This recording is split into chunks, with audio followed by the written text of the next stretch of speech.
That song always puts me in a good mood. Guys, welcome. Welcome to the Melanated Way. I'm Linda Antwi. Of course, we have the lovely April Holloway in the house. We are covering Match Me Abroad 2:30 Pacific Standard Time. For East Coast people, we're doing it a little early so that it's early. Season 1, episode 7. Shout out to the live chat. I see family in the house. Crystal and Ray Della. Hello. You guys, bottom of the screen, you can see where you can support the show if you so feel led. I really appreciate it, as well as super chats and super stickers are available. And then go ahead and take a moment to like and subscribe. That always helps too. And it's quick and easy to do. And head on over to April's page, Holloway Legal PLLC. She is live streaming right now at the same time as well. So go ahead and, hit that up as well. Just do all the good things. Happy Taco Tuesday. Listen, it's already been a week. It's only Tuesday. I may do double shows today, you guys. I know that I have to catch up with B90. So that might happen today at 8 p.m. Pacific Standard Time, or it may happen tomorrow. It just all depends on how today goes. That being said, April, what's going on over there? Today I hate men, so I might be a little hard on some people. I love it. Oh my. Let's get started. We're jumping into Chad. So what were your overall thoughts on Chad's date, that whole thing? Chad's date definitely got spooked, and I understand.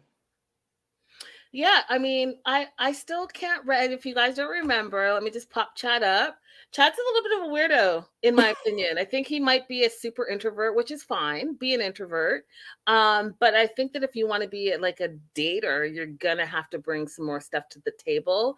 And what I thought was interesting is that he thought that he felt super comfortable with her and that he was opening up, but he was not.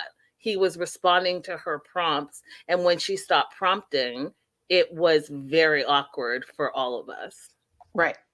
So, Chad, 38, I think he's from Tennessee, if I'm not mistaken, lives, on all this acreage with his mama, not in the same house, side-by-side type houses, gets to Columbia. They're immediately at dinner, which I thought was great. April, the food looked amazing. I was like salivating. And one of the things I thought was interesting and that I wanted to discuss with you is that he literally said that Maria was everything he's ever wanted in a woman. And I was like, how could he possibly know that, April? He's known her for not even, I'm going to give him like 2 hours. He can't know that. He wants a physical specimen. She met the physical requirements and suddenly he's in love. And now we have a little bit of understanding of how he's been engaged 3 times in less than a year. That part. Each one. And I feel like he doesn't even know what he wants, to be honest. He wants the arm candy. He wants someone that looks good. He said, long hair, dark hair, and we'll talk about all of that stuff. Tall, dark-haired is what he asked the matchmaker for when she asked, like, what were you looking for? Not like someone that's compatible with me, someone that likes to watch me cut grass, someone that can understand what I'm saying, someone that can bring me out of my shell, someone that maybe family is important to them. I mean, I could pull out some things that I think are important to him, but for him to stick to the superficial really just kind of showed me where he is in his life. And, 38 is closer to 40 than it is to 30. And at that point, you should think that you would know a lot about yourself as well as what you are looking for in a potential partner. Right. There's some questions he should be asking right off the bat. Like, do you want a slower life or do you enjoy living in the city? Like, you can't tell if you're really compatible with someone. That's a major question for his lifestyle. Absolutely. So he goes on to say that he thinks Maria is family oriented, which how could he possibly know? He didn't ask her any questions about herself, about her family, what she's looking for. Does she want a family? Didn't ask any of those things, but said that. Said she was, quote, sweet. Okay, I'll give you that. And he feels like they really can connect and have connected. And on the flip side, Maria's first impression was like, he's sexy, and she loves that he loves his mom. So obviously she asked him some questions about family, but she said she's not sure if it's a match yet, which is realistic, right? Mm-hmm. So you can see that she's starting to ask the questions that are important to her, but you don't see the same reciprocated from Chad. No. So, you've been to Colombia, right? Yes. Okay, so what's the pasilla tray? I saw some eggs on there. I saw a ton of meat. I was like, yummy. What is going on? Yeah, I don't know that exactly, but it looked like they were having like a sampler tray of all the different meats in the restaurant, which is a fantastic idea. If she wants him, I think she said in the last episode she wanted to give him a typical Colombian like experience. Yeah. But she took him to a place where he could try a bunch of different meats. And the only good thing that we can really say about Chad is he tried them. Absolutely. He tried them, and I kind of laughed because, he was like, it was a little too spicy for him. And, I'm not going to throw in the stereotype, y'all, but there is a stereotype out there. And I hate the stereotype, but I did laugh at that. So he talked about, again, what he thought was amazing. And if you guys remember, Jose is his matchmaker. And he just loved the fact that Maria was tall. She had long, dark hair. It's everything he was looking for. And so here again, we're on the superficial. And I just, Chad, if you're out there, if you're watching, what is it that you were looking for besides the superficial stuff? Because, as you get older, looks fade, right? And what are you going to do? And I just watched this video that went viral. I'm sure some of you guys saw it, where this woman is divorcing her husband because she said, quote unquote, she's outgrown him. And I think it's important to realize, like, when you are deciding that you're having a life partner, besides the 4 things that I tell you guys, talk about money, talk about kids, talk about religion, talk about sex, all of those things are very important, but it's also important to make the right choice, right? Because you want this to be your lifelong partner. And if you're simply saying that she has to be tall, she has to be dark haired, beautiful, arm candy, or even on the flip side, you're like, oh, well, this person only has to be like a provider, or whatever your things are. If it's just the surface, it's not going to last. And whether that's 2 years, or in Chad's case, where he's not even made it down the aisle yet, but he's been engaged a bunch of times, it could be problematic. What are your thoughts on that, April? I don't think it can sustain you unless you're committing to have a superficial relationship, which some people do. I mean, some people marry someone for money or marry someone for looks and because they can cook, and they're okay with having a superficial relationship. But if you ever want to have a real conversation, and if you ever are going to go through any hard times in your life where you need support, you want a real partner, not just... You want to go ahead and read? I agree with you. You want to read Crystal's comment? Chad's personality is like watching paint dry. I don't think it will improve with a nap. I'm trying to understand cutting grass as a hobby. Surely this man enjoys other things. Right. Do you like movies? Do you like music? What kind of music do you listen to, Chad? Where do you go on your free time, Chad? Do you draw? Do you work out? Like, I'm just trying to figure out, like, that's your go-to answer? You like to cut grass? So does he mean like, oh, I like to meditate, I like to spend time by myself? What are you thinking about while you're cutting grass? Are you having some deep thoughts about religion and politics? Please give us more, Chad. April. I'm just trying. I mean, April, should I pop his picture up right now and you think back to what you saw on your screen?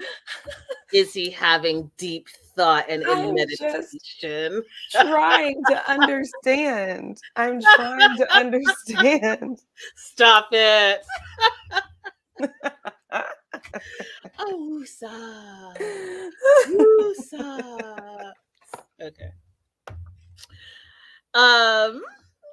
So Chad stuck to, he's looking for the looks, and she also said, well, when she talked to Jose, the matchmaker, she was looking for an American gentleman. And so I was going to ask you guys, hey, live chat, I see y'all popping in. Woo, woo, woo. Love having you here.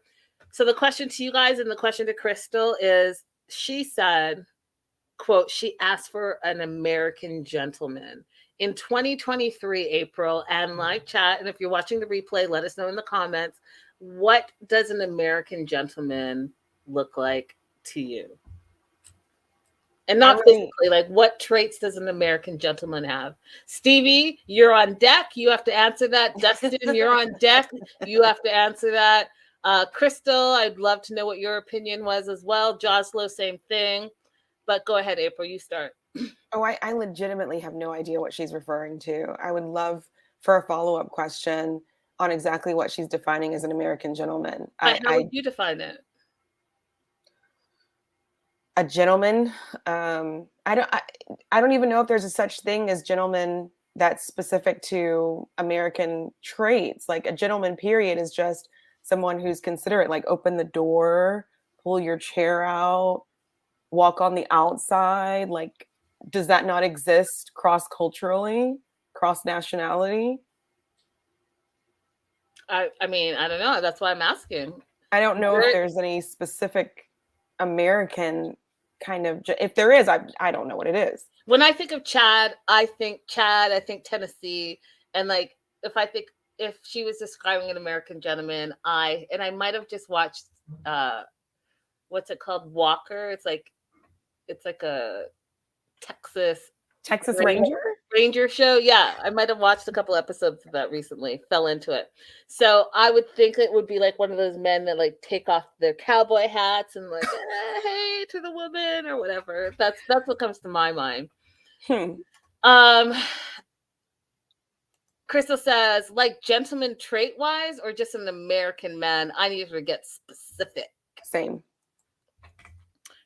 I'm curious what you guys think is an American gentleman.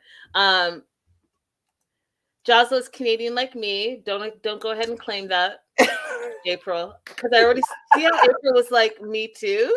Do you see that, you guys? Because that's not a true statement.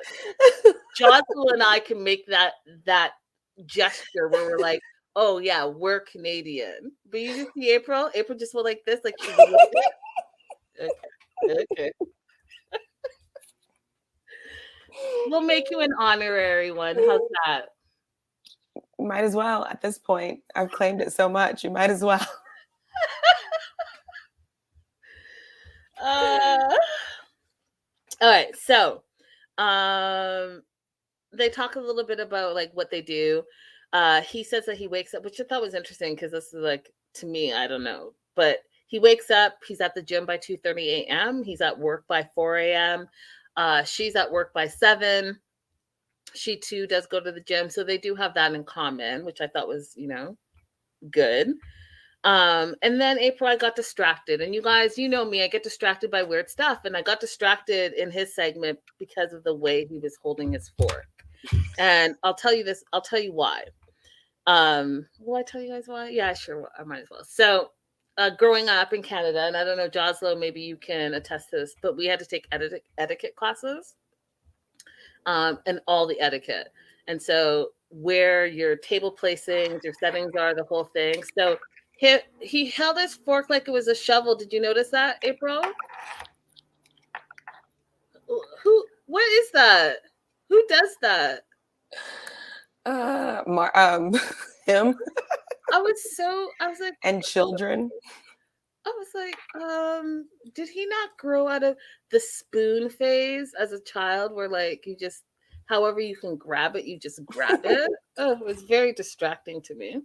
Yeah, exactly. Children. You and April on the same page, Crystal.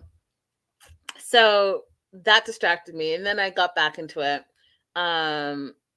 And he, instead of saying, hey, this is who I am, this is what I like, this is what I'm about, this is what I'm looking for, I've never traveled before, where are good spots in Colombia that you can recommend that I should check out, all of those things that I don't know, I just feel like would be common knowledge. He instead tells her, as his first real communication, unprompted, that he hasn't been lucky in love, that he's been engaged 3 times, And then he brings his trauma into it, right? That he's been cheated on. And then she's like, 3 times. Like, that's like unheard of over here. She's like, normally you guys date like longer before you get engaged. She's never been engaged. So to have someone that has had back to back to back relationships and has just been engaged, her words, it was weird. She thinks it's weird. She asked him the length of his relationships, and he's like, roughly he's averaging a year per woman. And like what you said, April, so like he jumps in. I mean, in a year, you're gonna get to know someone, right? But like that first 3 months is just you're dating the representative. Mm-hmm. And then by the end of the year, you guys are engaged. Too much, too fast. Right. Has he ever gotten to know them for real, though? Probably not. Overshare a bit? Probably. And so that freaked her out. So we saw a distinct turn in the date because she had been talking and prompting him out of his like introvert self. And then she stopped talking, and guess what? Time to go. We're wrapping up this date.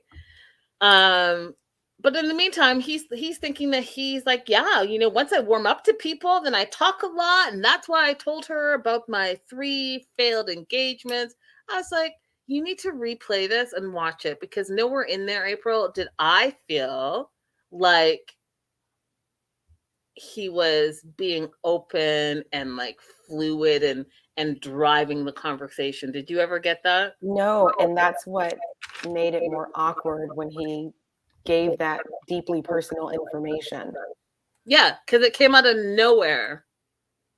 Like, oh, by the way, I'm looking to wrap this up. So, like, I think you're hot. You want to get married?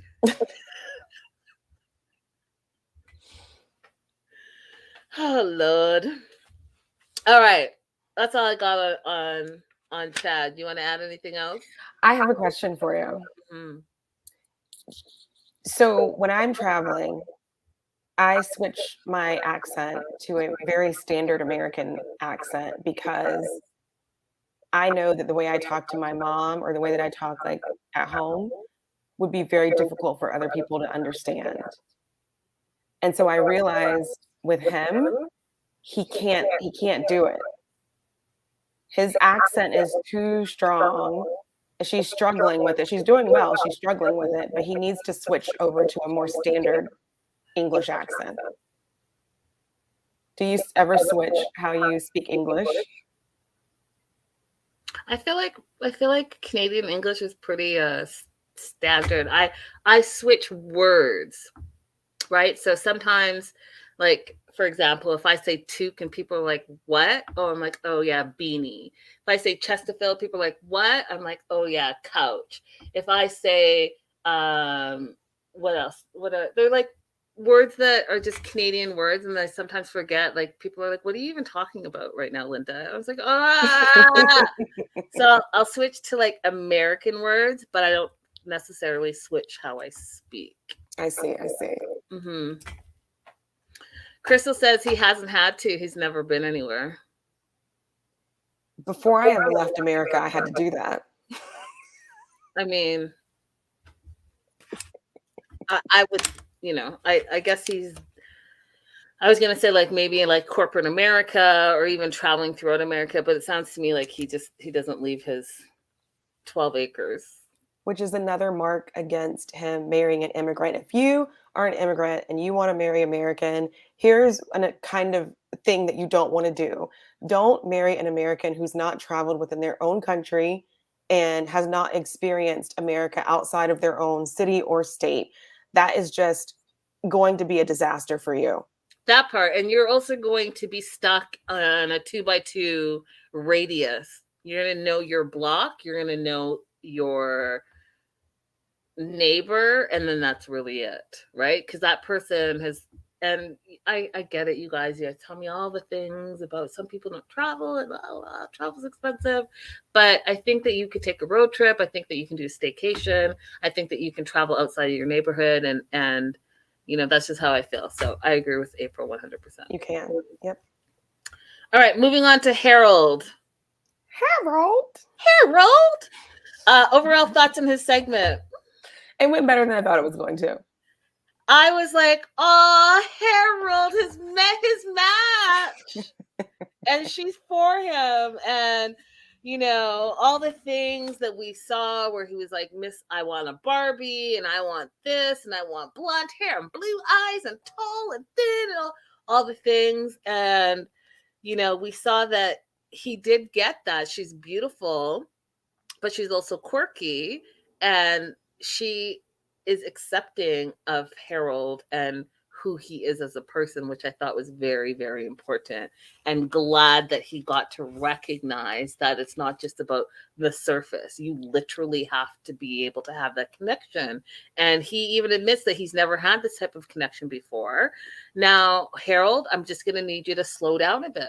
Pump your brakes. Pump the friggin' brakes, Harold. Okay, so they're back at his hotel. He's calling it part 2 of the date, which you guys know, like, that's his thing, right? He's like, oh, if the date's going good, and even if it's not going good, I'm going to be like, hey, you want to come back to my hotel? And I'll have them make dinner for us? And you want to go back to my room? Like, he literally says the same thing on every day. He just insert woman here. And then he says, April, that he's fallen in love, and who knew he could fall in love at a sewage plant? I was like, Harold, that's not love. But keep rocking. Don't tell anybody that, Harold. Please don't say it out loud. That part, and don't tell your date, because you already scared her, and I'm gonna talk about that shortly. But what I did love about Harold, and I'll pop him on the screen for a second in his suspenders, is that I love the fact that he pulled out a date for her when they were pulled out a chair for her on their date when he set up the dinner. I love the fact that he pre-planned it. So while they were getting back to the hotel, he called the hotel and said, hey, can you set up a nice romantic dinner for 2? I'm bringing this lady friend back to the hotel. Thought that was all great because, a lot of the times, and I'm not blaming all y'all, but a lot of you men don't have a plan. You don't have a game plan. There's no like romance, like I'm going to do this and I'm going to do that. And I think that it's important to plan. Yes. And so I gave him like straight A's on that. Mm-hmm. And then my note says, I feel like Harold's moving a little fast, but Michaela feels great with him. She feels comfortable with him. And I like the fact that he continued to ask her questions like, can I hold your hand? Can I kiss you? Can I do this? What do you think? I love that about it because he is moving at warp speed. So at any point, if she felt uncomfortable, she could say, no. Yeah, no. Mm-hmm. Right? Then I noticed, April, that he does need a lot of self-validation from his dates. So the first question he asked, where I felt like, oh, he's looking for some validation outside of himself, is he's like, what do you think of my outfit? Do you like it? And, she likes it. He does tell her that that's not how I normally dress. It's not my normal outfit. I usually wear t-shirts and jeans. And I was like, I don't know if I would describe Harold's outfits as t-shirt and jeans. Absolutely not. Right? Because she was like, oh, I usually wear t-shirt and jeans. But that's not what I saw. We didn't. We saw him in colorful shirts, suspenders. Hawaiian shirts, slacks? The flame shirts. Did we see him in jeans? Yeah, I remember those dirty-ass jeans that even the stylist... Oh, that's right. The stylist didn't want to touch. Mm-hmm. That he just has his suspenders strapped onto. Anyways. I guess my question, April, was if he had this makeover and he's going to sustain the makeover, then why then tell her this is not how you usually dress? Maybe he wants to go ahead and lower the expectations on his clothing. Well, that, which is concerning to me because that means that, hey, you went ahead and said, yeah, you're going to make these changes, even though they're small changes, but then are you just going to revert back to what you normally dress like? and you're just doing this for these first dates? Because, I mean, what's the point of that? Sounds like maybe he's getting at that, but it seemed like he liked his new look. So I'm not sure. Yeah, we'll see. So then his next question to her is, when was your last date? And she's like, 4 to 5 months ago was the last time I went on a date. And he explains that the last time that he dated was 6 years ago, and that was his girlfriend who ghosted him. And I thought, I wonder if ghosted translates over. What exactly did he say? Because I couldn't understand. He said that my last girlfriend was 6 years ago, but then she ghosted me, and it hurt my feelings. That's what he said. Okay, I felt like I missed a word in there, but okay. Yeah. So, I mean, that's a question that you ask, right? Like, when was the last time you were in a relationship? Right? That's a fair dating question, don't you think? Yes. Yes, April, setting the trend for further dates. Saggy, yes. His pants didn't have a good fit to them. He talks about how he likes to treat his partners with respect, and she agrees with him. She thinks that that's what he's been doing so far. She thinks that he's kind. She feels like a queen with him. And I was like, "Aw, they're on the same wavelength." Like, I don't know if I necessarily would say, "Oh, he's treating her like a queen," but he definitely had his P's and Q's out. Right. It feels like that to her, so that's all that matters. Right, which is what I'm saying, is that I personally would be like, but she loved it. I loved it for her. And he loved the fact that she's acknowledging that he's treating her with respect for where they are. Yes. He asked her, what are you looking for? She says that she's looking for someone she can feel comfortable with, who's someone that she can communicate with, same hobbies, share the same likes, all of that stuff. And I thought that's like a proper answer, right? Compared to like what we heard Chad say. Absolutely. And then this is where I was like, see, Harold, you take 10 steps forward and 5 steps backwards. He next asks her, so how soon would you want to get married? And she was in the middle of drinking her coffee or tea. And I just had to show you guys, her face looks so stressed. So I know I understand him. I know what he said, but like, where do I go from here? How soon would you want to get married, April, on the first date? I mean, honestly, if somebody asked me that, I would call their bluff and say tomorrow. Because why are you being ridiculous? Are we both being, okay, we'll both be ridiculous. I'm ready to get married right now.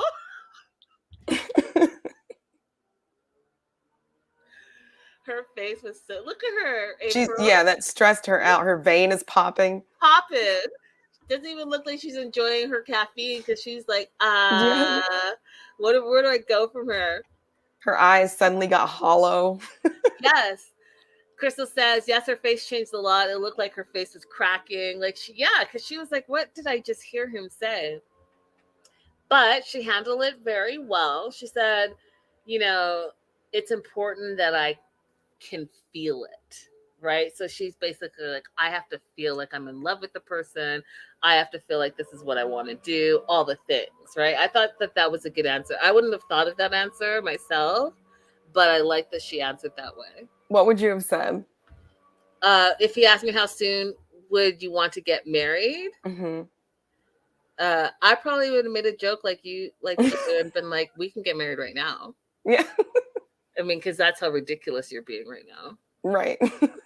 Right? Like, let's go to the chapel. Go into the chapel and okay.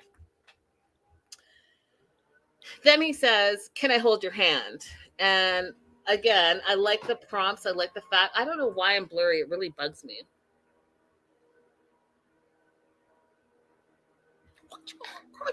Anyways, can I hold your hand? And she says yes. He says, this is nice. It feels lovely. He feels like his time with her is effortless. She's effortless to be around. And then it was kind of sad. He's like, I've wanted this for so long. And he just wants to be loved, April. That's what he Clearly. just wants to be loved, right? And I guess we all want that. I'm gonna try something. I'm still here. I can't stand being. Oh look, I fixed it. Yeah. I can't stand. But I don't like this part. Okay, hold on. There. My lighting, but it's all good. So then he fast forwards again, you guys, and this is where I'm like, he needs to slow down because I can't keep up with how quickly he's moving. Would you like to see my room? And there was an awkward silence, right? Because every woman knows what that means. What would you have said if you were on a date and they said that to you, April? I probably wouldn't have gone back to the hotel, but in that case, I would say that's a bit too forward for me. Thank you for the invitation. So let's go ahead and end the date here. Yeah, I would have said no, thank you. No, thank you. But I had a lovely time, and let's try to do this again. But I'm not going up there, and that's because I watch all the true crime. And what I'm not about to do is be at some rando who doesn't live in your city. You're at their hotel. I hope you told a friend where you were going because they don't even know. This fool could have done whatever in that room and been bounced out of there. You don't know. Do you know what I mean? Yeah. And you guys call me a realist, but I'm a realist, and there's reason why I'm a realist. So I don't actually recommend going to anyone's hotel room that you don't know that you just met for the first time. Like that's just something that I would just never do, and I don't recommend other people do it, but to each their own. So they have a awkward silence, and then she says, because he says, "Can I show you my like pictures and drawings and such?" And she's like, "Well, that sounds good." And so she's like, "That sounds interesting. Yes, we can go." And then I thought it was cute how, they had a little banter about how much they ate. And so he recommended that they take the 5 flights of stairs up. And then I thought that he probably thought about it and was like, well, maybe she doesn't want to walk up 5 flights of stairs, but there's also an elevator. Did you catch that part, April? Yes, I caught it. I was like, good for him for trying to think from somebody else's perspective. That's what I'm doing in the moment. Yeah. Joslo is asking, do we know whether the matchmaker told her he was autistic? I don't know. I don't recall hearing that. I don't know whether she told her that or not, but I would hope she did. Right. And I'm sure we'll find out sooner than later. So they go up to the room. Room's a mess, April. And y'all, how are y'all traveling? I have never, you just get to the room and you tear it up and all your shit is everywhere. Like, I have just never traveled like that. I will admit that I will do laundry in my own home and I'll put it on the bed because that means I have to fold it before I go to sleep. But what I'm not about to do is be in like some fancy hotel and throw all my shit everywhere. What do you do when you travel, April? I'm a little messy. Oh, so it's relatable. See? And I knew that was coming because April and I are like yin and yang, oil and vinegar, in the sense that I'll say something, she'll be like, "Oh, but by the way." But if I was going to invite a friend into my room, or if I was staying with somebody else, I would be more respectful to not have my things all over the place because I'm staying with somebody. So when you're not, you just like to have the space, like to just feel like you're at home, maybe? I'm not even that messy at home. Something happens to me when I go on vacation and I just start functioning on a very low level. You're just like, oh, I'm on vacation. It all doesn't matter right now. I could get that. I get that. Okay, I get that. So he's a little bit embarrassed. He keeps saying his room is a mess. His room is a mess. And I think that he, even though this is his standard line, you guys, where he's like, oh, do you want to come back to the hotel? I could make you dinner. Do you want to come up to my room? Like, that's what he says to like all the ladies. I think that it's just not happened for him. So he was not expecting her to say yes. And so that's why he felt a little bit embarrassed and kept apologizing for his messy room. And she's like, it's okay. It's okay. And he sits down beside her, and here's where I saw the dynamics shift. Now, some of you men think you're super slick, okay? But I'm going to tell you something. There's two things I'm going to tell you. First and foremost,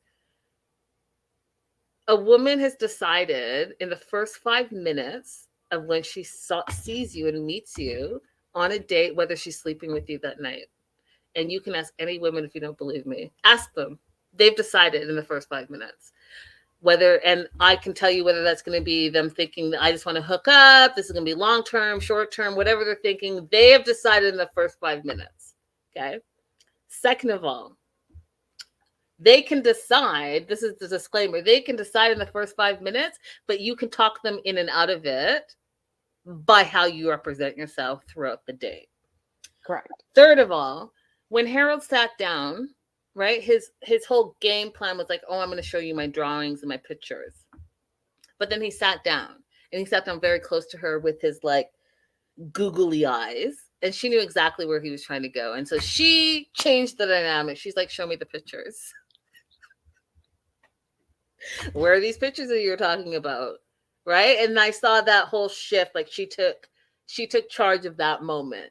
Absolutely. Letting him know that she's going to hold him accountable to why she said and agreed to come to the room. He's like, oh, my pictures. Now, here's the thing, April, that I was like, oh, I thought we talked about this in episode 1.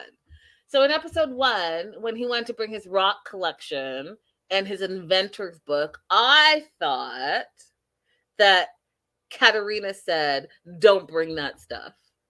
Is that not what she said? She said, we have plenty of rocks here in Prague. Right. But also all the other stuff is heavy.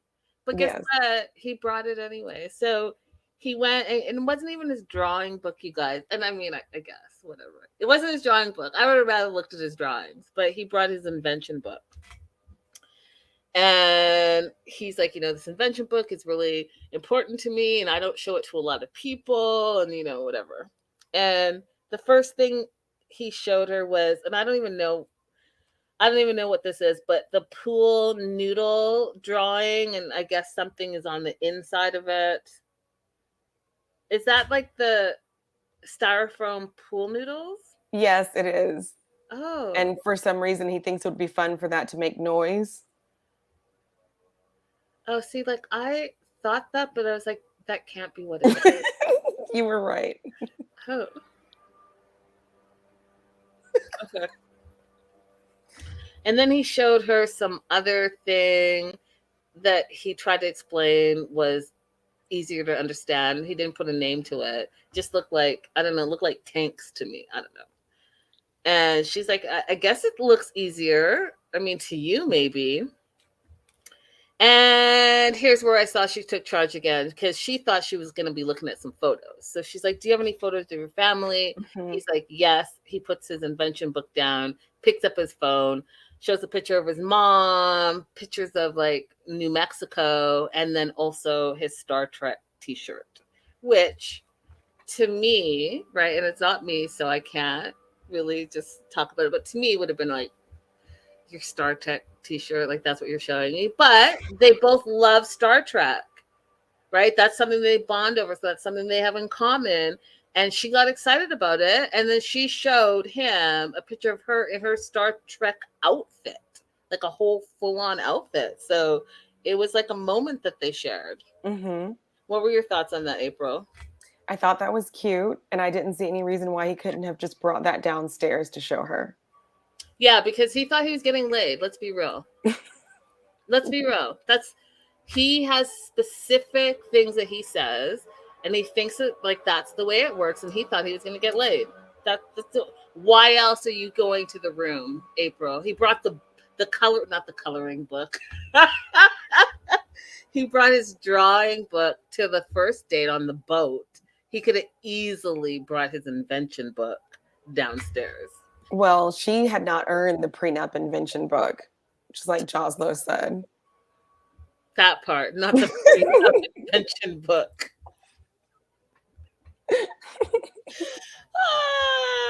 Ty says it was on his phone. Why did he have to go to the room for that? All that, y'all. All that. So he's super excited. He's in love, like he said. He feels accepted by her.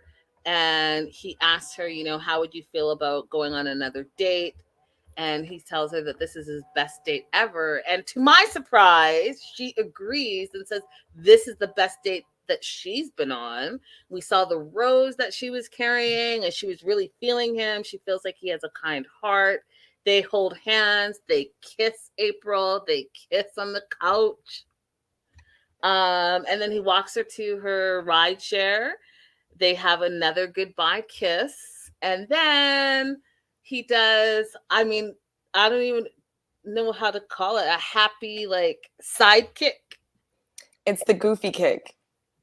It's the goofy kick. Yeah, it's from, the cartoon character Goofy. That's how he always... Oh. No? Yeah. I don't recall it, but I know it, but I don't recall him that little thing with his feet. Oh, Lord. Mm-hmm. I was like, oh, you're so Harold. So, I'm happy for him. I hope it's a match. It looks like they're going to have a second date, and I'm all for it. So we'll see. My recommendation is that he needs to slow it down just a tad. Slow it down, and I think he should continue dating other people as well. Agreed. But he's in love already, so it's like Stanika, though, right? Stanika got that first date, and then now she wants to just date that one dude, Nordine. So, we'll see. All right, we're moving on to Michelle. We meet Michelle for the first time, and we were already on episode 7. I think it's interesting that they're popping her in episode 7. TLC, Sharp Entertainment tends to do that with what I like to call filler couples. So I'm not sure how much of her story we're going to see because we're already invested in everyone else. It's episode 7, but the official breakdown for Michelle, and I'll pop her on the screen, is Michelle's 34. She lives in North Carolina, but she's looking to reconnect with her European heritage. However, as a self-proclaimed feminist princess, which is an oxymoron, in my opinion, she is challenging Katerina to find a man who doesn't follow antiquated gender roles. What were your overall thoughts on her segment? I am so excited about her. Are you? I am. I wish that she had a different matchmaker, but I understand that she wants to connect to her European roots. I wish she had a matchmaker who was more like, okay, this is what you want. Let me find what you want. Not one who's going to try and force her to not be feminist. Interesting. Okay, so first time we're meeting Michelle, Raleigh, North Carolina. She's a marketing manager and part-time party princess. We do find out that she has a degree in, or a major in, I should say, because she didn't say degree. She said she majored in musical theater.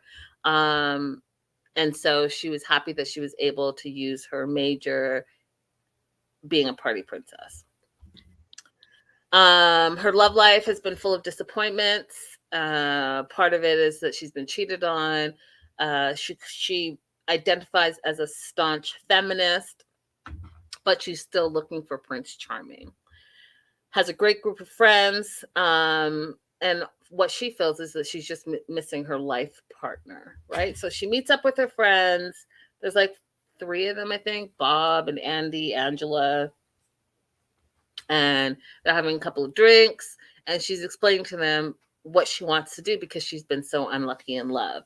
What we do find out about her, and it was totally relatable for me, is that in July 2021, her dad passed away from a sudden heart attack, which left her in a really dark place, and she put love on the back burner, right? And so now, fast forward, she's feeling like she wants to put herself out there. She wants to try again. And so she wants to test out the dating sites, test out dating in another country, and specifically Prague. And like I said at the top of her segment, because she wants to kind of get in line with her European roots. She does go on to say that she's tired of being burned by American men. She's been cheated on too often by American men and multiple times. Hey, Pusola.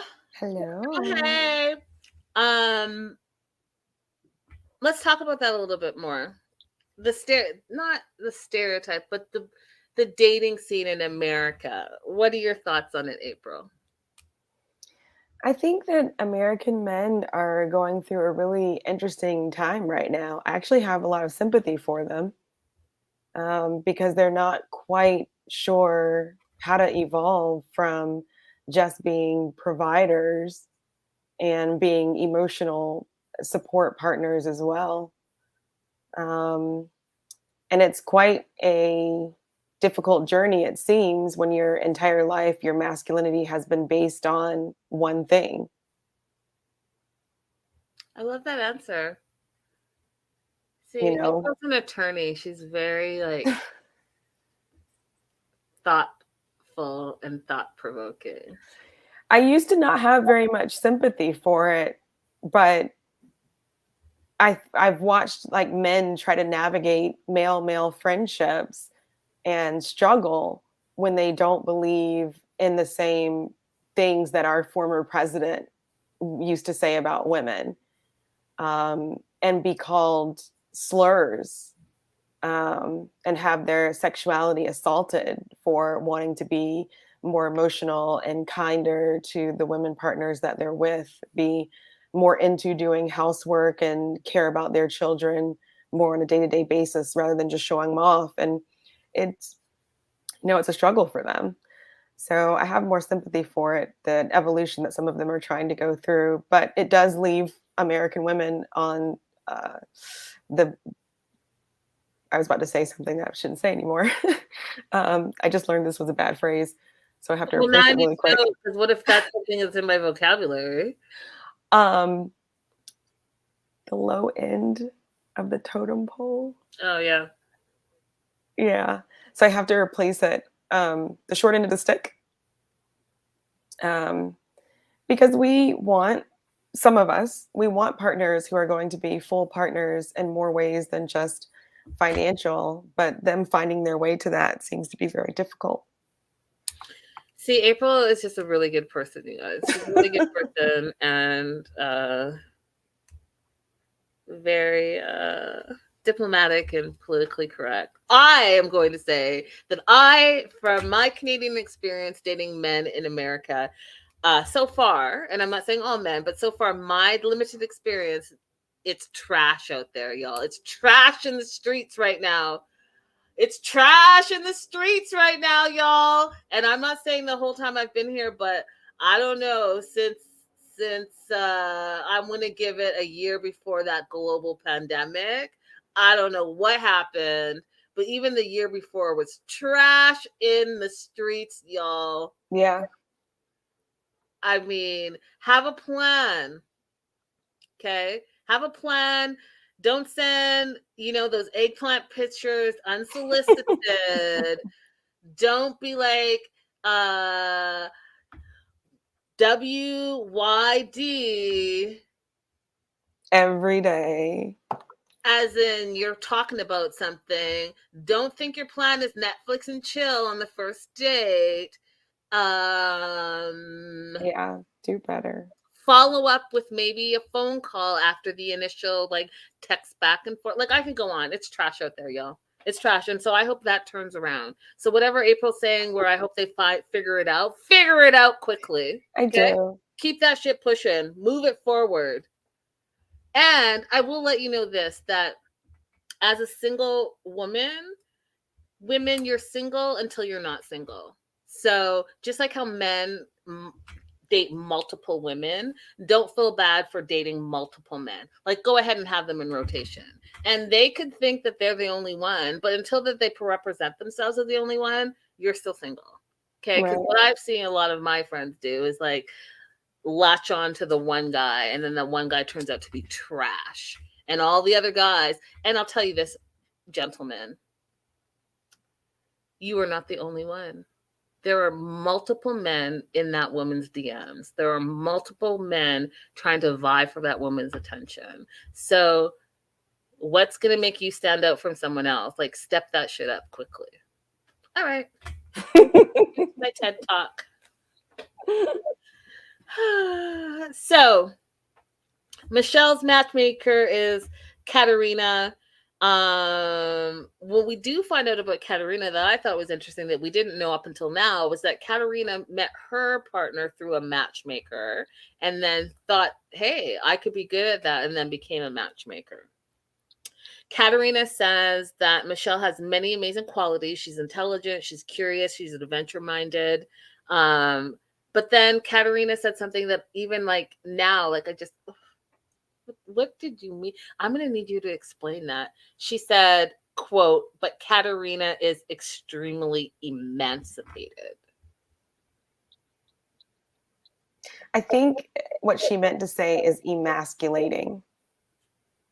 Because the word emancipated doesn't really make sense in that sentence. And I hate that word. I hate the word emasculating.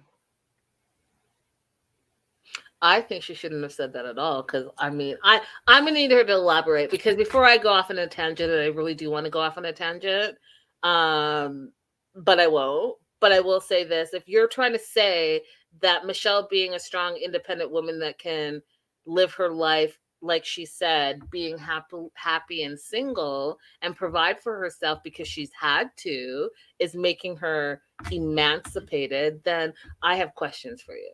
But if you didn't mean that, then I'm wrong. But Katerina, I need some clarification on that immediately. I think that you're right, what you think that she meant. I know I am, but I'm trying not to go off. Okay? I'm trying not to go off because y'all say I'm too real. So I'm trying to reel it back in. Stay you. So Michelle says that she's comfortable on her own. She is confident in her own skin. And I found that refreshing because as a single woman myself, I have my own insecurities. And I think that as you get older, you have to reconcile your insecurities, because growing up, you have all these images of what is supposed to be the standard of beauty. But as we know, as time has gone on, that standard has shifted and changed and it's more inclusive. However, there are still the stereotypes. There's still the things that you see in the media. There's still the things that my fellow Canadians, Sophia, I'm sure you must be talking to myself and Josh. And me.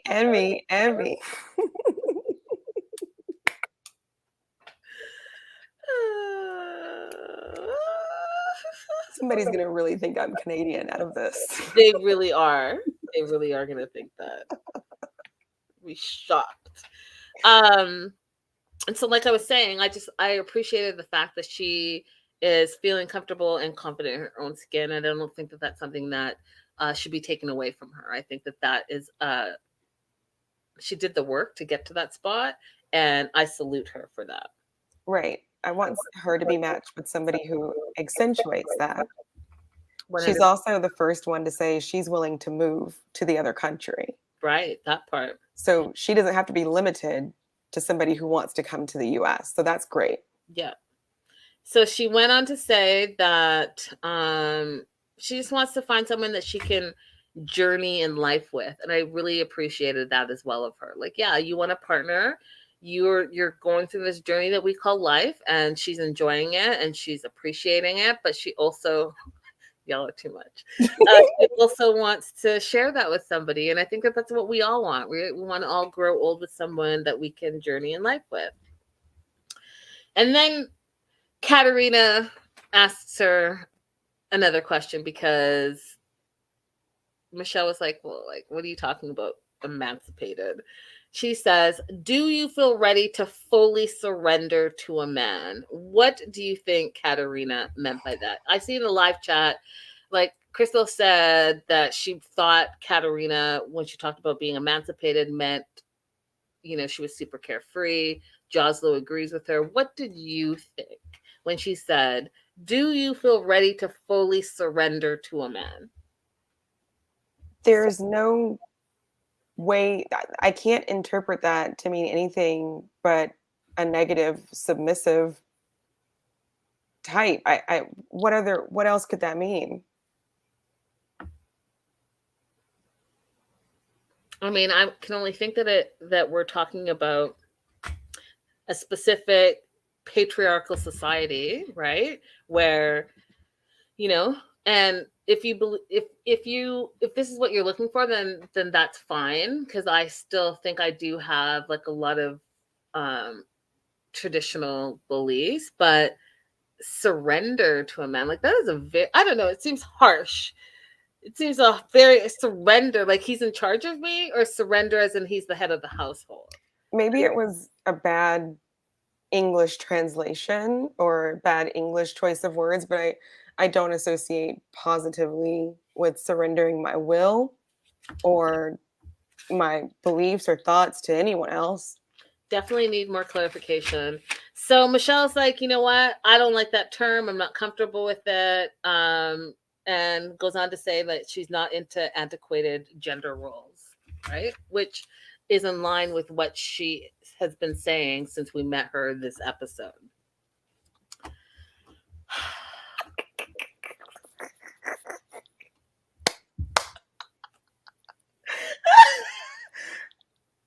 Wait, do I have a...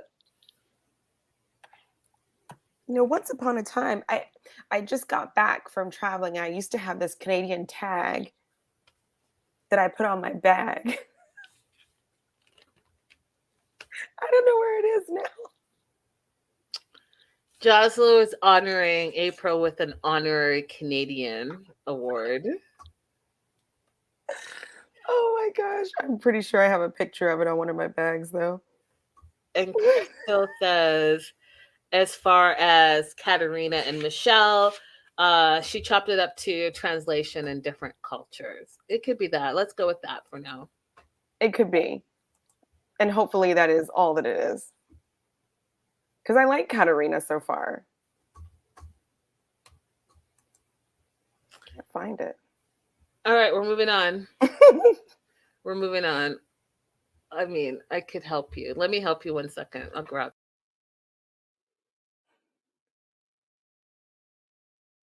Oh, she's going to grab some joke, guys. It's going to be like me as a poser or something. Oh no, I would never put you out like that, April. I would never put you out like that. And if I would just never. But you're probably looking for something like this. Right? We'll go ahead and mail that to April. Yes, please. All right. But I am excited to see her story. Yeah, I have a feeling it's going to be filler, though. Like, it's episode 7 already. She has a lot of making up to it, unless she is going to find someone immediately and hightail it ahead. We're 7 episodes in. Yeah, that's true. And we didn't see Stanika. We didn't see Susan. So we'll see. Maybe they'll just show us, like, when you clash with your matchmaker, what happens.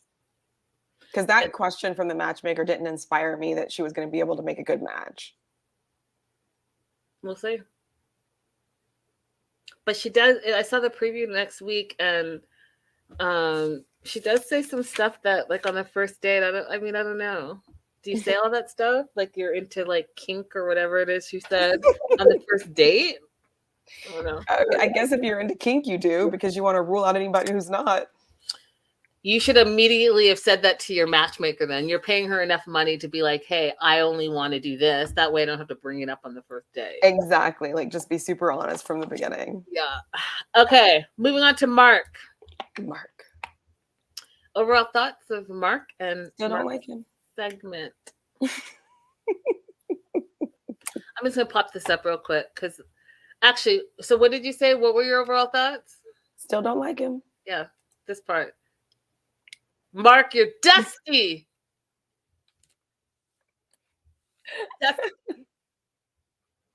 Matchmaker. And, I know that we're talking about him saying that I didn't sign up for this. I didn't sign up for this musty frat boy. 44 running amok, and just so like no etiquette, No etiquette. no open-mindedness, like none of it. Like, do you speak English? Like, you're in Morocco, asshole. Like, you maybe should have learned a few words. You knew you were going the day before to this woman's home. You couldn't No gift. No gift. You couldn't No greeting. Nothing. In Arabic or French. And then you want to have an attitude that in their house, like, just, okay, don't get, like, just, ugh. He could have used this as an opportunity because he claims he wants to find someone to have a life with. This could be your opportunity to get to know the family that's on the other side of that. But instead, he had a piss poor attitude. Piss poor. You didn't even bring any tea. Nothing. Okay, so Mark meets up with his matchmaker, Nina. She asks how the date was. He's like, she was friendly and sweet and nice. She said very similar things about him, but he doesn't want to see her again because he thinks that she's too young for him. And so he wants to go with someone else. Those are his exact words. So Nina's matched him up with Huda, who's 25 years old, which is not that much older than the first date. I think the first date was 24, right? So 23, 24? She's 24, I think.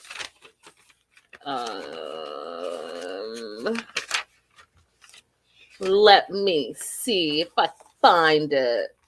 Chad.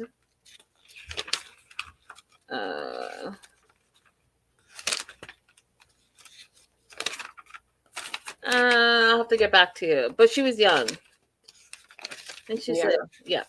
So 24. Sukanya, she's 24, yeah. So who does 25? Does look a little bit like more mature. She's a boss. She's business-minded. She's adventurous. Nina says that they have similar values and goals. She has to literally say to Mark, so Nina has to say to Mark, listen, Huda's expecting to be wined and dined. She's also going to expect you, because you guys remember, he wore t-shirt and like flip-flops and shorts to his first date. So Nina's like, she's going to expect you to dress up a bit and also pick her up from the family house. And his attitude is like, oh, I never did that. I've done that since I was in high school. And she's like, listen, I need you to be accepting. I need you to be open. And also you need to remind you that you're not in America right now.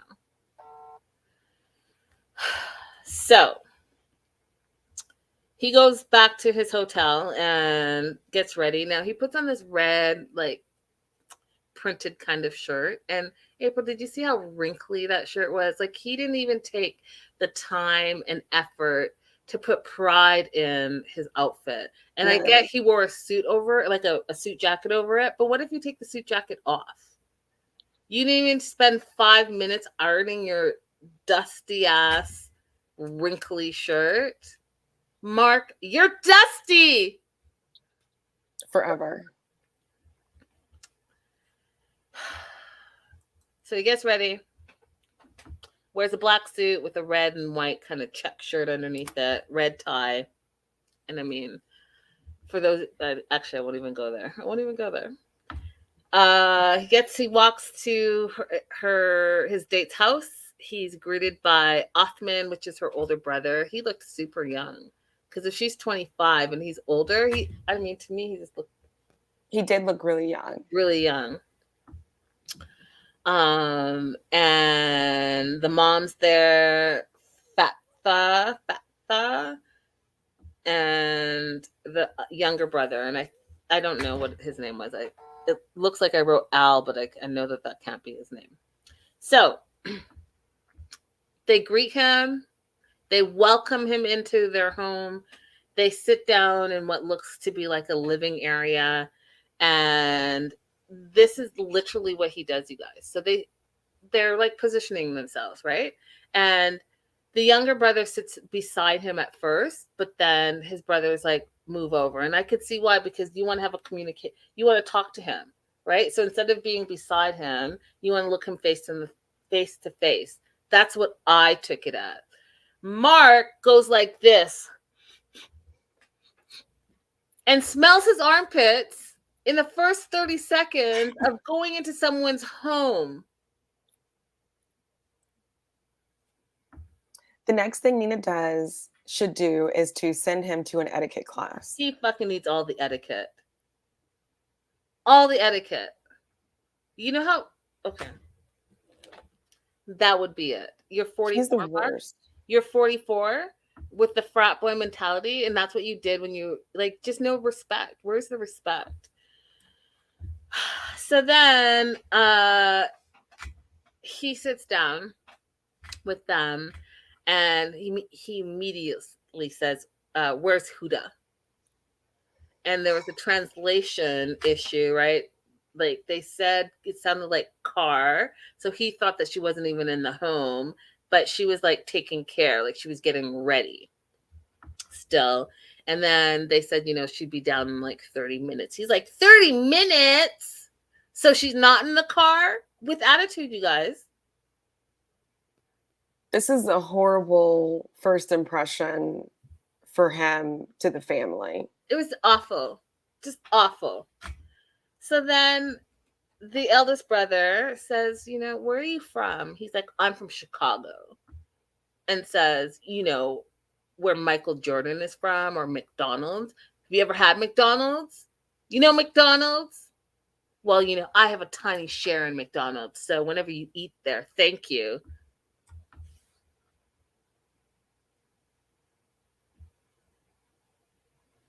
He just is everything bad about America.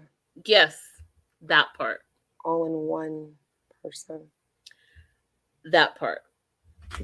So they have a little bit, very limited conversation. And then Huda comes down. There's an awkward silence after they greet. She's looking at him. He's looking at her, but it was awkward. And in that moment, I already knew she was not interested. Remember I told you that first 5 minutes, the woman has decided she was not interested in him. And she was surprised by him. Yeah. Would you agree with that?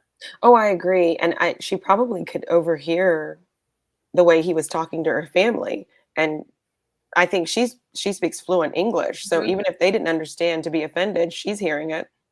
Yep. 100%. So there was an awkward silence after they greeted. And what I think they were trying to do was have a conversation with him, right? It's a different culture, and the family is heavily involved in life, and they all live under the same roof. So and plus you're a stranger. It's not like you're even from the same city. You're from a whole different country. They want to know who's this rando that's going to be taking out our precious cargo, our daughter, our love, our family member. We want to know some things, which I don't think is a bad thing. So the brother's like, how old are you? And he's like, I'm 44. And the brother's like, you're old. He's like, I look good for my age. Well, at least I think I look good for my age. I was like, Now, the conversation would have continued there, but Mark's like, okay, so are we ready to go? Like, he was literally, you could feel him trying to get out of there. You could feel him not making any type of effort. And even when he got up, you guys, there was no like goodbye greeting. Nice to meet you. Thank you for having me in your home. Nothing, just like up and out. I just felt like there was no etiquette. He was super rude. Someone in the live chat said, he comes off as arrogant, 100%. All of those things wrapped up in a disgustingly dusty ball. Mark, you're dusty. This is all a part of him thinking that he could just come to Morocco, pick a woman like picking a flower in a field, and bring her back to the U.S. to cook for him, have kids for him, and be his pretty arm candy. Crystal says, I do appreciate that Mark is a jerk up front instead of presenting himself as a nice guy and flipping the switch. Waste no time. He's the kind of person who would probably describe himself as a nice guy. Yeah, he doesn't realize. He doesn't know. Yeah, how off-putting it is. So, we learned from Huda that she didn't know how old he was, and she thinks that 20 years her senior is just too much for her. She likes younger guys. She likes to date in her age bracket. I think she was trying to say like she likes to date like sporty, buff type guys, and Mark isn't any of the things that she thought he was going to be. And so I'm going to call it April. I'm going to say that I don't think this date goes very well at all. I don't either, but his last date went better than I thought it was going to go. So, yeah. No, I'm going to call it. The last date was really, she was just like happy to, I don't know. I don't think this date's going to go well. You guys let us know what you think as well in the live chat. Let us know in the replay. Yes, take your bets now. Right. Take the bets now, and we'll talk about it next week. Last and getting on my last damn nerve is Natalie. What were your thoughts about Natalie? She doesn't know what she wants. At this point, we're just here for fun, aren't we, Natalie? That part.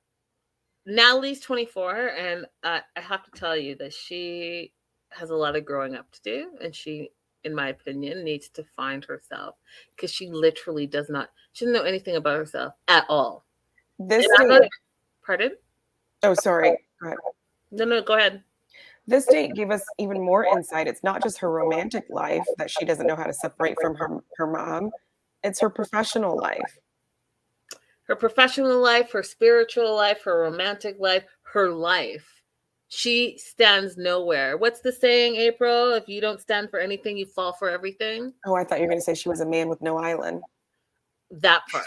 All the things that mean you don't know anything about yourself and you're 24 years old and you need to go and she needs to go and travel for a year by herself. And if she doesn't need to do that, she needs to get a job and explore in her area with the money that she makes from that job. She needs some life experience. Exactly. So Juan is her matchmaker, and he set her up with Alejandro. Alejandro's older.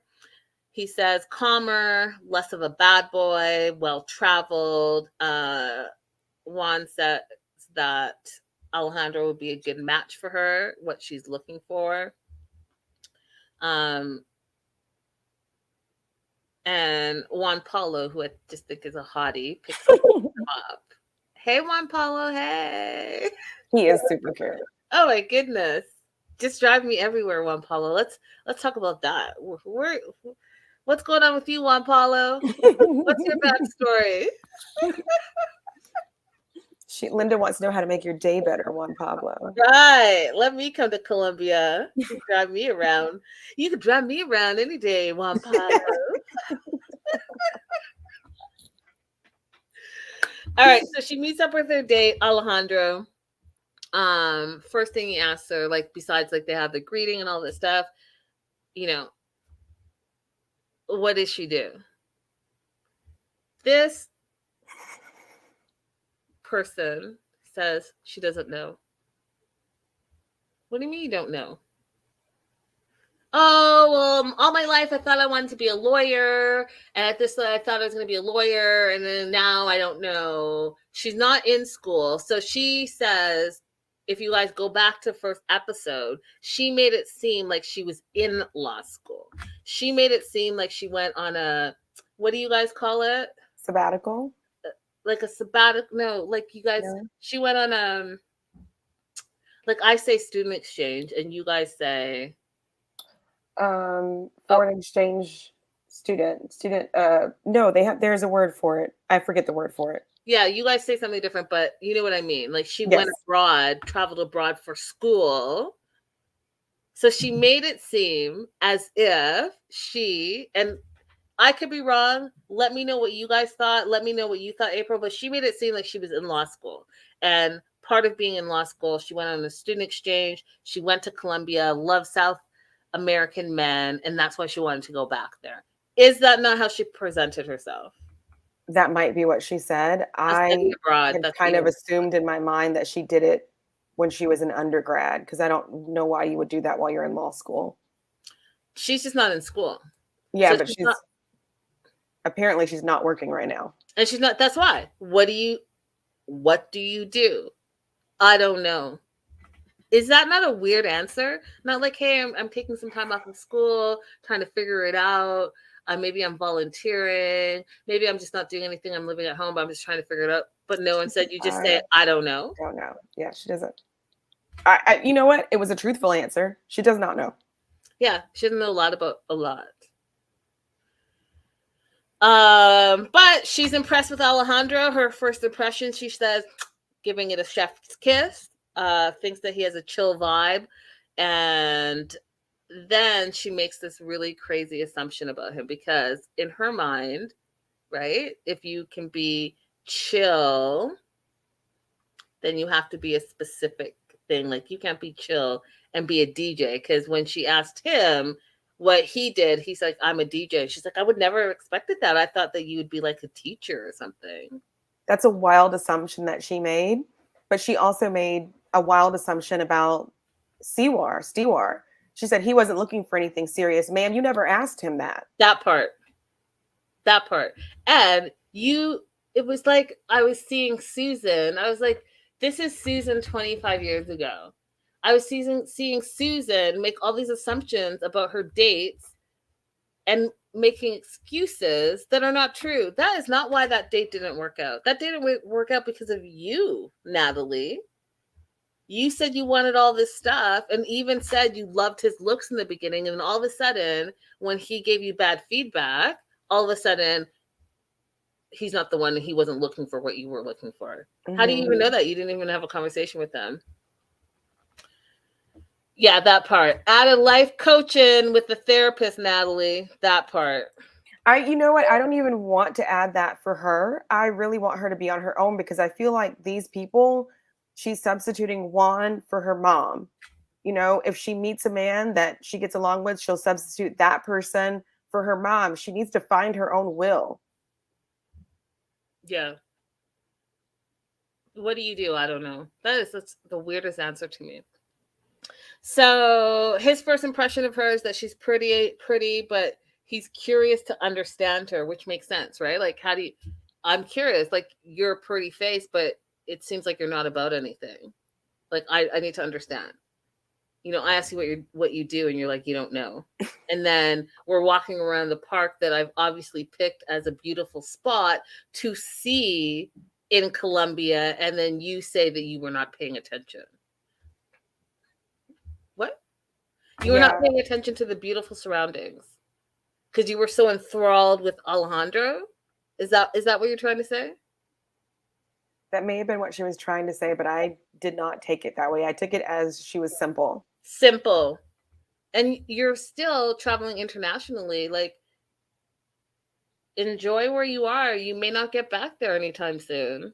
Ask questions about where you are. Stop cutting him off. Yeah. That part. So he asked her, you know, how long has she been single?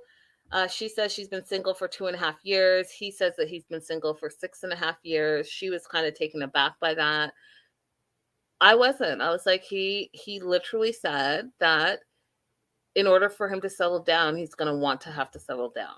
And that's an honest answer, right? So in 6.5 years, he hasn't met that person yet. And so he didn't say he wasn't dating. He just said he hasn't been in a relationship, or he's been single.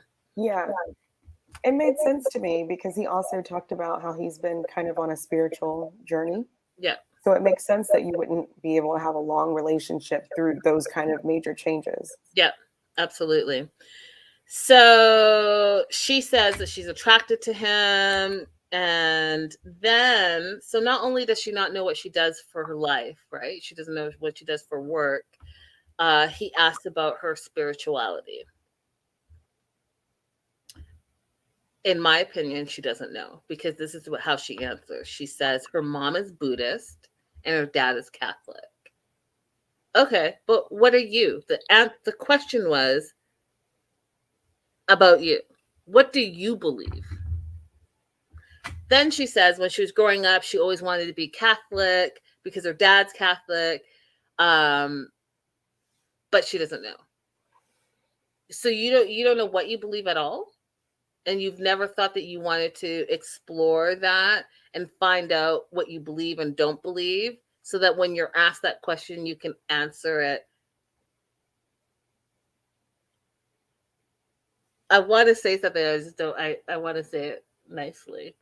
So you can answer it with all the work that you've done to figure out what you truly believe. Like, how can you not know what you believe outside of yourself?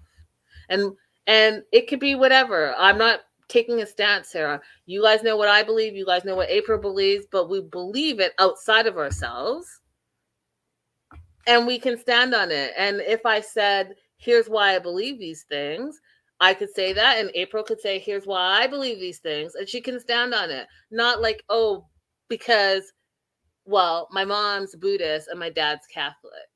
Yeah, and it's okay to be in between or in discovery, but she didn't say, I was raised this way, but I'm sort of kind of working through whether or not I want to continue practicing that. She didn't She say any couldn't of even that. she's not even at that point. No, because just like how she doesn't know what she does for a job, she doesn't know.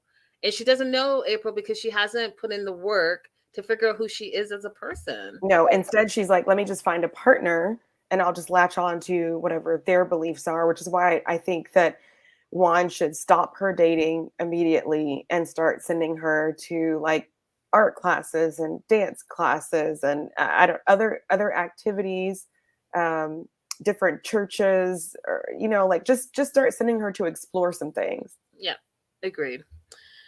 Jocelyn says that she just Googled her. It says she has no LinkedIn or educational data unavailable. Still, Nathalie, you still haven't done anything since the show stopped filming? Let me stop. Everybody has their own process that they go through to finding themselves. My only thing is don't drag somebody else down that road with you. If you haven't done the work to be reflective and honest with yourself, don't drag a partner into it with you. Just be honest. I mean, I'm just gonna piggyback on that, and take it a little bit of a different direction. I personally think that you need to do your own work and know who you are, so that you know who you're presenting yourself to be. Because what then are you looking for in a partner if you don't know who? How can you say you want X, Y, and Z in a partner when you don't know what those X, Y, and Z things are in yourself? How do you know you want those things if you don't know who you are? That doesn't even make sense to me. Why would you spend money on a matchmaker when you don't even know who you are? You can't say, hey, I want this, this, and this, and this. Well, are you about those things? The simple things. What do you do? What do you like to do? You don't know. What do you believe? You don't know. I mean, someone make it make sense to me, because that doesn't make sense to me. Anyways, Alejandro said he used to be atheist, but now he meditates. They have like, he really is driving the conversation, but she too is also responding to the conversation. He goes on to say that he doesn't like to talk about spiritual things before sex, because it makes him not get laid. And I thought that was an interesting statement. She wanted him to elaborate on it, but guess what? She doesn't ask him to elaborate. What do you mean by that? Instead, she goes to camera and says, what does he mean by that? Okay.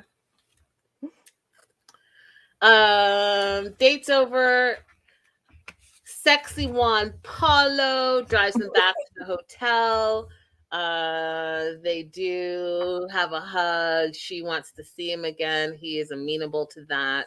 And then I don't know if you guys caught this, but again, I watch all the true crime. When she got out of the ride chair and was walking into her hotel. She wasn't paying attention to anyone except Alejandro, but there was a man standing by the glass doors with a mask on, and he had a cell phone, and he was standing directly looking at the car, but he had his cell phone like this, taking a picture of Natalie as she went in. And I thought that was the creepiest thing ever.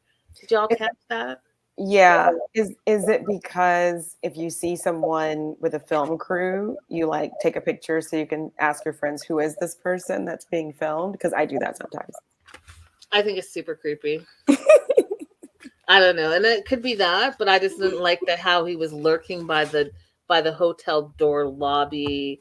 Who are you meeting, and why are you standing there, and why are you lurking?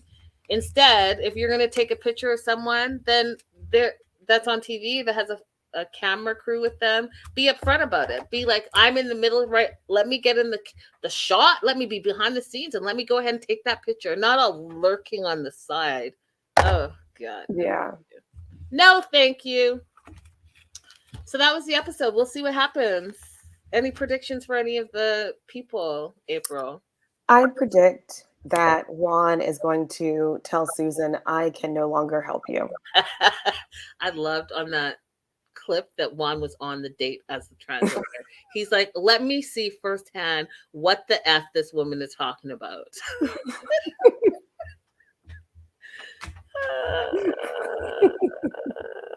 Because she is not Susan. Oh, Susan. It makes no sense to me that her dog is about to be on another date. Mostly because that means the dog is on more dates than me for 2023. Listen, that dog gets around. And when you sent me that text, is the dog on the table? I was like, oh. I knew immediately it was Susan. I was like, what has this woman done? What has she done now? All right, we have Linda and April. If you've been watching us for the past 7 weeks, we have the Linda and April's lovers list, where we're making our list of what we are looking for in a significant other. We're putting all that great energy out there. I'm not sure what we're going to do with that at the end of the series, but I'm going to think of something. So on April's list, April has Jadena the artist, someone who's curious, someone who's reflective, someone who's chunky, financially stable, and honest. And it's the hard honest. Correct? Yes, like honest with yourself and others. Love this time slot, by the way, ladies. Yes, I know a lot of you guys like this time slot. It's really good to know. Okay, what's your word for today? Okay, so today I am going to go physical. Okay. And I'm going to say 5'9" or above. 5'9" or above. Not being ridiculous. How tall are you? I don't know how tall I am. What? I have lied about my height for a very long time, so I don't know exactly how tall I am. How tall do you think you are? I think I'm like 5'8". Okay. Is that with shoes on or without shoes on? Without shoes on. But I used to be ridiculous and say that you have to be at least 6 feet or else I'm not even swiping right or left, whichever one it was. In America, isn't that like 3% of the population? No, it's more than that. It's more than that. What is it? 6 footers? It's not 3%. It has to be more than 3% because I did have dates back then when I was actively looking for 6 footers. Percent of the U.S. population is over 6 feet. What is it?